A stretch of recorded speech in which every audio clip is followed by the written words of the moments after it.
Hey everyone, this is Ben from Cheddar Flow, and today I'm doing our weekly recap video. Remember, we do these every week, so make sure to subscribe to our YouTube channel below, and we will get started right away. So the first ticker I want to talk about is DAL. This is Delta Airlines, and if you remember, on Friday we had that COVID variant news.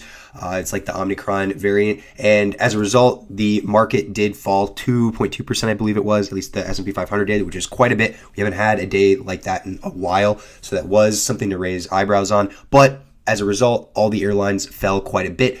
Although what I found interesting, and this is what I'm going to bring up to you guys, is we actually saw a lot of dip buying on Delta Airlines. So we can see right here for a March 18th, 2022 strike, 39 strike for March 18th, 2022, $2.1 million was the premium, which is quite a bit, especially on a day where everyone was considering it to be weak. And this was from an institution because it is a block. This is the kind of print that is something that I like to see a lot.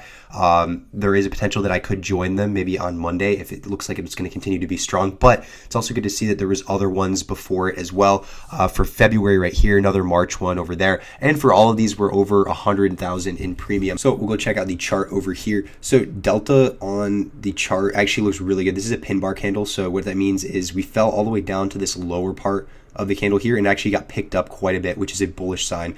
So these guys that were dip buying over here definitely made their mark, and it went up quite a bit off of that. So they're predicting that it would go up, and then also their long term too, but it's good to see that there was strength off of that with quite a bit of volume during the day. So I like to see that a lot. Key levels here would be roughly $37, which is right here if we get a daily close above, and if it does get a daily close above, there's good potential we could test the 39 over here. It was consolidating a while before, so I assume if we do reclaim it, we'll consolidate some more, but it would be bullish if we did reclaim both of these levels in the near future. So definitely keep this one on watch. All right, so for the next ticker I want to go over, it is FB. This is Meta, or as known as Facebook for many years. Anyways, the order flow, the option flow actually was not what caught my eye on Friday. It was more so the dark pool print that we saw. So this one almost $1 billion in value, 855 million in premium at 333.12, which is actually the same exact price that it closed at that day. It was hour before close. So very interesting to see, because if you look at the chart, remember I was bullish for a very long time on this, still am, but we have to hold this line that I have right here. So if you look at the pattern that I drew, it's followed it perfectly so far. The problem is at each of these points that I have, like the white circles, there's a deciding event that will happen. Will it go in either direction? And basically at each point, I'm predicting where it will go in the next direction, but I don't know that. Obviously, no one knows where it's going to go in the market, but I'm giving my best guess on it. But here is the final point that we have, kind of like on my analysis of where it can go. So if it falls below this line and closes like a day below this line, then it's basically screwed and it's going to fall much lower. We need to close above and get some momentum going again, so it could follow my trajectory that I have here. Because if not, if it falls another day, then it's going to be screwed. It's interesting to see, though, at this pivot point that I have, we have this large dark pool print that happened right there. So somebody's either selling because they think it's going to go down, or they're buying. Obviously, we don't know. It's a dark pool print, so the intention of the order is masked. But I find it interesting that it happened right at this pivot point that I had, which will be very pivotal for the future of this stock. So we'll see what happens this week, but it's going to need some good bullish emphasis from the market if it does want to continue up. Keep this one on watch, though, because if it does bounce, we see a bounce, this thing could start cranking and get close to all-time highs. So yeah, keep this one on watch. So last ticker I want to talk about is the VIX. Remember, this is the volatility index. I've briefly talked about it before in other videos, but basically this, in simple terms, is the inverse to the S&P 500. So if the S&P 500 is going up, this is going down or staying constant.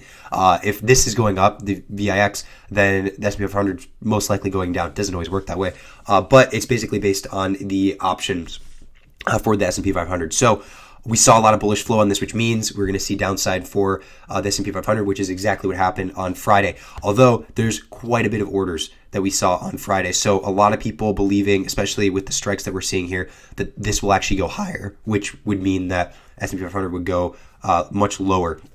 So a 30 strike when it was at $24. Interesting to see that. Very far out of the money. This one's exceptionally far out of the money. 60 strike for December 22nd. So someone's expecting like a pretty big pullback with that one.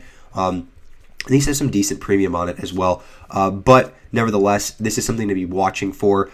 Stuff that's over 500,000 premium for calls is something that definitely is like a warning sign, at least for me, when I'm looking at it. And especially when they have quite a bit of a out of the money strike on them. Anything else is just adding to like a lot of volume. So it's interesting to see, like I said, that there's a lot of orders, but these are much smaller ones and just hedges probably on people with larger positions and exposure in the markets. So the ones that are really big, like over 2.2 million right here, 2.0 mil, these are interesting to look at, so always check the strike after. But if we look at the chart here, we did close at 28.62, and this is a pretty bullish candle. Candles can be kind of hard on the VIX just because it's not as, I don't know how to say it, it's not as easy to chart the VIX just because it's based on options of a different asset. So the chart, like if you see a bullish engulfing candle, let's say on the VIX, there's a much less likely chance it's actually going to have continuation in comparison to like a stock like Facebook or Google or something like that. So this is a bullish candle, but you always have to be careful with the VIX, could fall off. But anyways, this is interesting to see that we have this right here. We do have to be careful because as long as we're above these three lines that I have here, there's going to be a substantial amount of market volatility. So traders, that's a very good thing to play intraday, but it's going to be dangerous for people holding long because you'll see some pretty big price swings. So anyways, these are the three stocks that I wanted to go over today. And that'll be all for me today. So have a very profitable week trading.